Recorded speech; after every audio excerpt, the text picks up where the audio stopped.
নমস্কাৰ বন্ধু বান্ধৱীসকল, হিতামিক্স ভিডিঅ' চেনেলটোলৈ আপোনালোক সকলোকে স্বাগতম জনাইছোঁ। আচলতে এষাৰ কথা আছে অসমীয়াত, ৰাখে হৰি মাৰে কোনে। তো এই কথাটো মিছা নহয়, সেয়া আমাৰ চকুৰ আগতে এয়া দেখিছেনে গাড়ীখনে কি কৰিলে। তো এইটো কথা সত্য প্ৰমাণিত হ'ল যে ৰাখে হৰি মাৰে কোনে। হৰিয়ে ৰাখিলে কোনোৱে মাৰিব নোৱাৰে।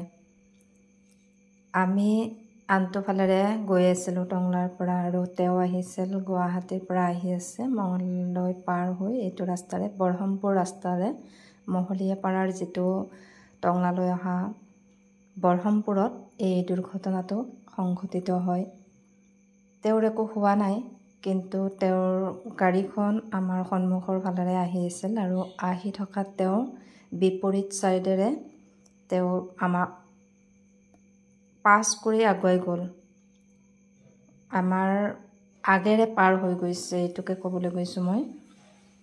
পাৰ হৈ গৈ আমি ভাবিছিলোঁ তেওঁ হয়তো বেলেগ ৰাস্তা আছে সেইকাৰণে সেইফালে গৈছে, কিন্তু যেতিয়া শব্দ হ'ল তেতিয়াহে গম পালোঁ যে তেওঁ গৈ এটা শিলত খুন্দা মাৰিলে।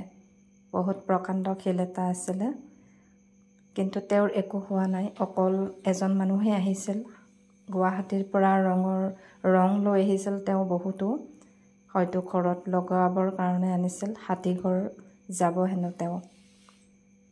ইমান ভয় লগা এটা এক্সিডেণ্ট আমাৰ সন্মুখতে, চকুৰ সন্মুখতে হৈছে। মই লাইভ কৰি গৈ আছিলোঁ ইউটিউবৰ, তো লাইভতে গোটেইখিনি দেখা গৈছে। আপোনালোকে লাইভটো চালে দেখা পাব কেনেকৈ হৈছে। তাৰপিছতে আমি গাড়ীখন ৰাখি দিলোঁ আৰু নামি আহি এইখিনি আপোনালোকক দেখুৱালোঁ। বহুত ডাঙৰ এটা এক্সিডেণ্ট। শিলটো নাথাকিলে তেওঁ এটা খাললৈকে নামি গ'ল হয়। সেইটোন কাষতে এটা পুখুৰী আছে।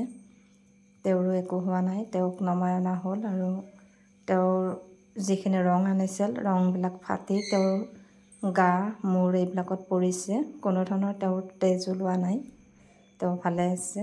তাৰপিছত তেওঁক আনি হাত ভৰি ধুৱাই তেওঁক সোধা হ'ল, তেতিয়া তেওঁ ক'লে তেওঁ হেনো গমেই পোৱা নাই কেতিয়া টোপনি আহিছে।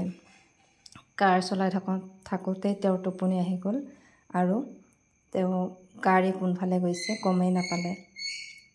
সেইকাৰণে এই এক্সিডেণ্টটো হ'বলৈ পালে। তো মই ভাবিলোঁ আপোনালোকৰ ওচৰতো শ্বেয়াৰ কৰোঁ যে যাতে অকলে নাযাব আপোনালোকেও।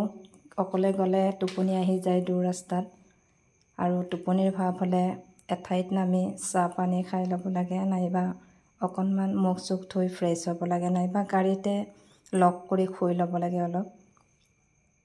এয়া দেখিছেনে কেনেকুৱা এটা ডাঙৰ দুৰ্ঘটনাৰ পৰা তেওঁ বাচিছে। আৰু ভাগ্য আমাৰো ভাল, যিহেতু তেওঁ আহি আমাৰ গাড়ীখনত 1 মিনিটৰ কাৰণে খুন্দা নালাগিল, তেওঁ বিপৰীত ছাইডে গুচি গ'ল। নহ'লেতো আমাৰ গাড়ীখনতে লাগি আমাৰো হয়তো কি হ'ল হয়, দিহা নাই। তো এইটো ভিডিঅ' ইমানতে শেষ হ'ল। আজিলৈ এৰিছোঁ, ধন্যবাদ।